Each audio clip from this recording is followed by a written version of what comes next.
Ayop kayo na. Dito lang, bilang ang patay ng dito ah. Sino lang, mabilis din yung takbo ko.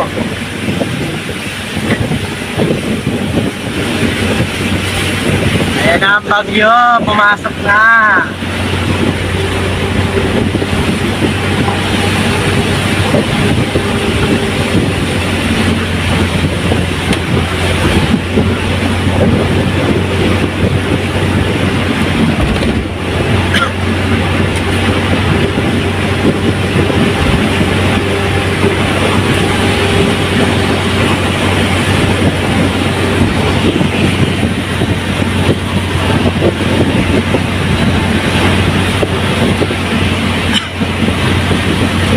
Alabang! Wala na ang Star Mall. Durog na.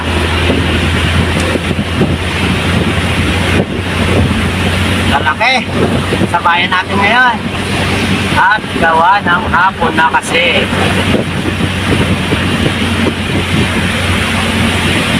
View.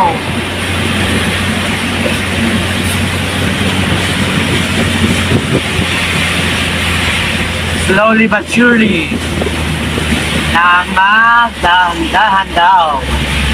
Pero syempre, kailangan din natin magmabilis kasi hapon na, gagabi na naman tayo pag-uwi.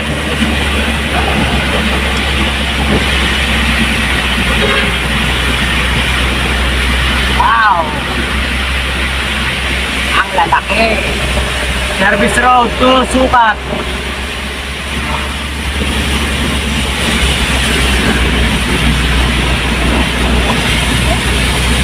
Pa naman traffic. Okay pa naman. Kabilaan, southbound, northbound. Okay pa naman ang takbuhan dito sa expressway. Kakaroon lang ng konting pagbagal.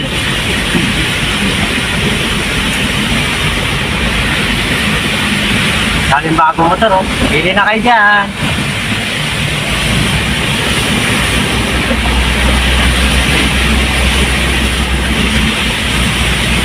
Ay, lusot!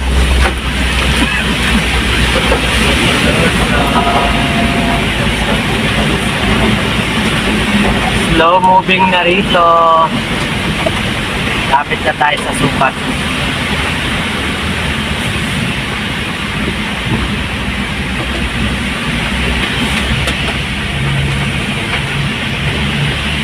Ana, slow moving na.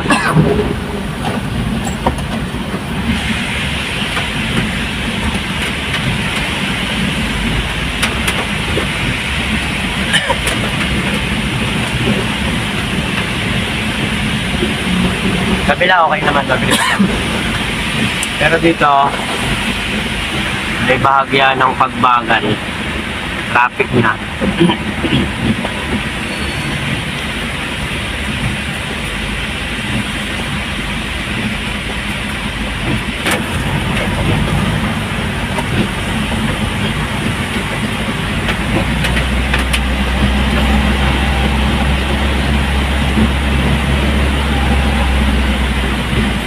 Pwede pala ako rito tumingin lang yun.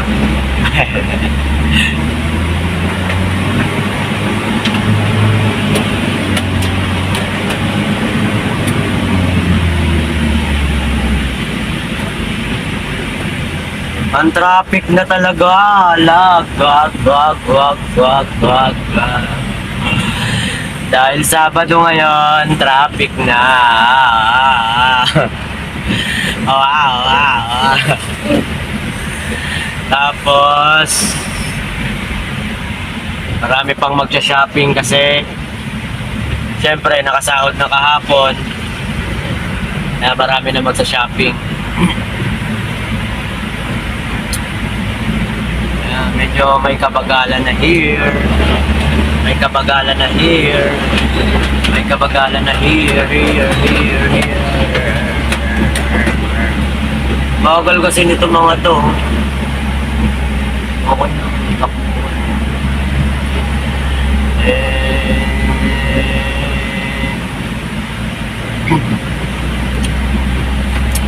Parang hanggang Bikutan na to ah. Sana hindi pa. So, kailangan kasi natin mag-exit tayo sa C5 exit, tapos para makapunta tayo ng Ambil.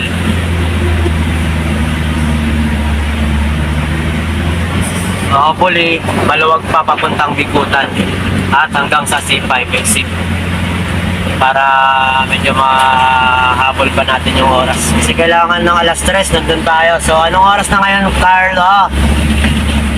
2:44. Nako, 2:44, hindi na talaga to kakayanin ng alas 3.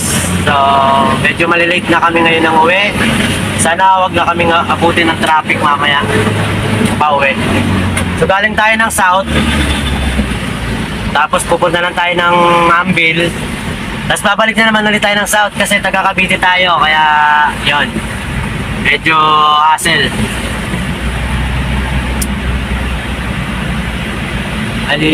Medyo nagkamali ako ng tansya sa oras.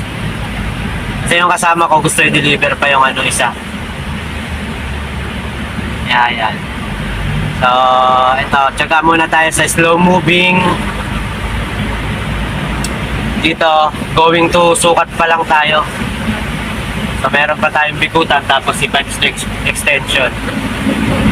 Dahan-dahan lang, dahan-dahan lang, dahan-dahan lang.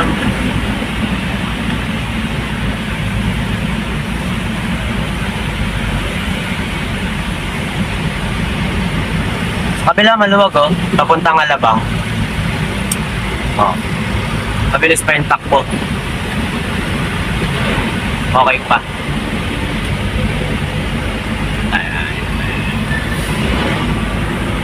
Medyo maluwag pa dun talaga sa southbound ng SLEX.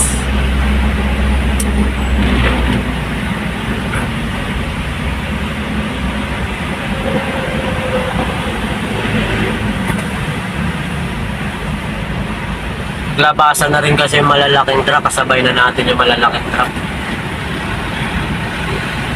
Kaya medyo traffic na talaga to rito pagka ganitong hapon ng Sabado. So, ganito na talaga siya, normal na talaga to.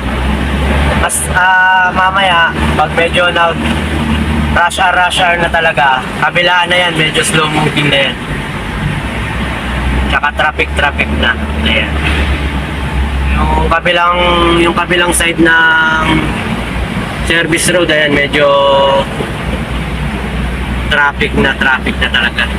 Ayan. Slow moving na. So, tara. Kailangan natin umabol ng alas 3:30 para awi tayo kahit hanggang alas 5. Yan, medyo tumila na rin ang ulan. Pabukso-bukso na naman yung ulan. Ayun Sukat exit. Enter here.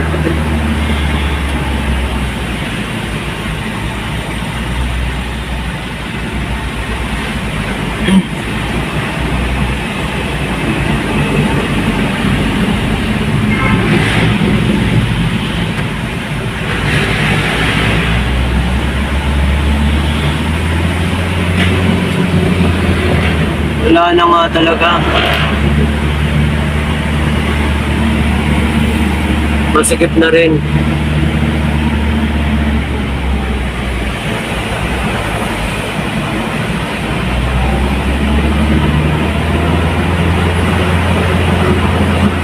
Listen.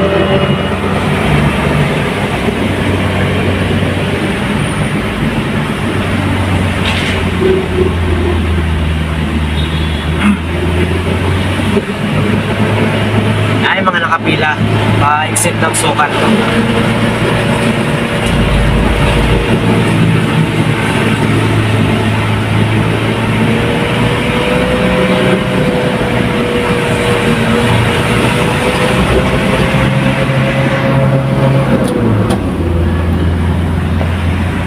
Yan, let's go! Bumilis na ulit!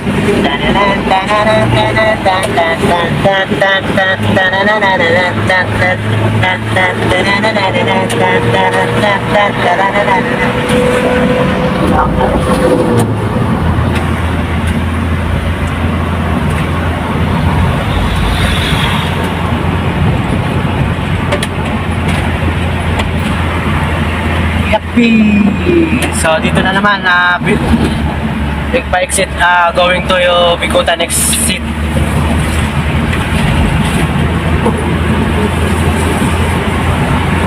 Subukan natin makakuha ng video hanggang sa maka-exit tayo ng C5, no? Ang hirap kasi walang holder na kamay-kamay lang muna. Nandun kasi sa isang sasakyan yung holder, CP holder. Kaya kamay-kamay lang while driving. Konting ingat lang. Konti lang naman.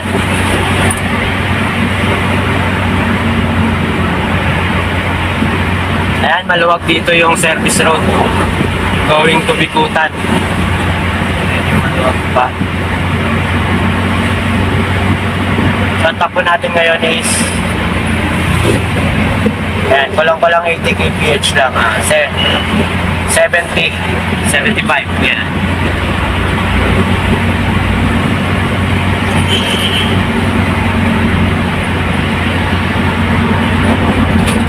Nasa minimum of 80 lang tayo kasi hindi tayo makakataw ng masyado gawa na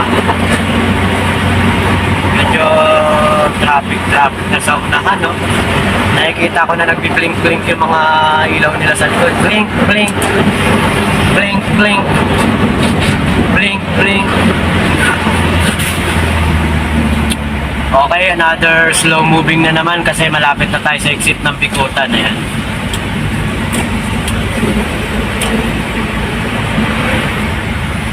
So, ayan, ano na tayo? Bicutan. Malayo na yung pen. Dami mga truck mo talaga.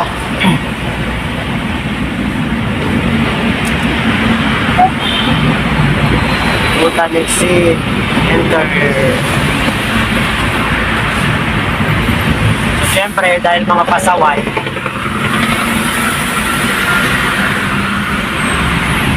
walang pasaway.